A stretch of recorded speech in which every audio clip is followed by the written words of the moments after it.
Hey, good morning. Here in beautiful Montana, give you a little bit of a view of what I'm walking the railroad tracks. Beautiful spot, love it, it's my favorite spot. I was thinking this morning, I wanted to talk to you a little bit about making time. You know, I think that all of us run so hard, get so busy. Depending on what season of life that you're in, it's so easy to get caught up with chasing kids or, worrying about things. For us, I know all of our kids are grown and have moved out, but you still worry about them, right? You still worry about the things they're in the middle of. But what I've noticed is when I'll just make some time, I'm not talking about huge hours worth of time, I'm talking about 15, 20 minutes, and just go take a walk and talk to God about the things that are heaviest on your heart, right? Like, I think sometimes we associate talking with God to church or religious folk, or has to be prim and proper, or maybe I have to be on my knees, or maybe I have to use these and thous in my speech, or maybe God feels far away. But if we'll just make it easier than that, simpler than that, right? I'm gonna go take a walk and I'm gonna talk to God about the things that are heaviest on my heart. You know, for me, a lot of times it can be worries about my kids.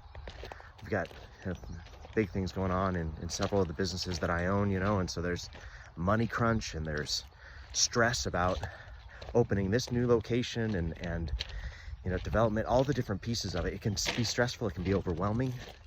But if I try and hold those things in, or if I try and take those things on, and it's just me, it's only me, I'm my only resource, then I become a frazzled, overwhelming, not very fun to be around individual. But when I can say, you know what, I'm just gonna take a walk, I'm gonna talk it out with the Lord, I'm gonna be, then this is really key, open up to what does God want to speak back to me, right? A lot of times my prayers around people that I know that are in crisis. We just had a very dear friend lose her son in a very tragic way. My heart is heavy for her all the time. A lot of times I found, widows that Megan and I are connected to, people who've lost their husband.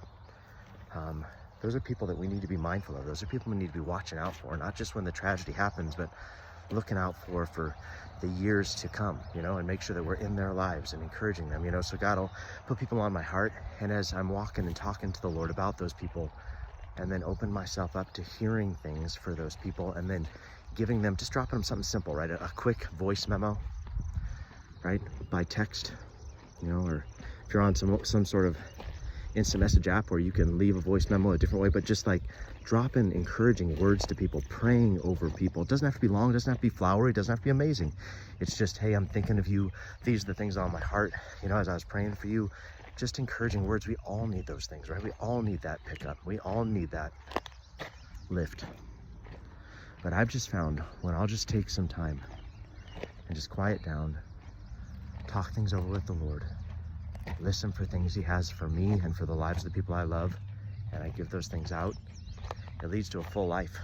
It leads to a rich life, and it doesn't have to be extravagant, and it doesn't have to be amazing. It just is a day-by-day, simple walking with him. And in my mind, I feel like that's Christianity. That's what Jesus intended it to be. Church is great, I love it. And I love the communities that I'm in. But just a day-by-day, simple walking with him, talking with him through the things that are on my heart, listening to him for the things that he has for others. It's a fulfilling life. So try it today. If you don't do it today, 15, 20 minutes. Doesn't have to be anything formal, doesn't have to be anything crazy. But I promise it's worth the time. So hope you have a beautiful Saturday.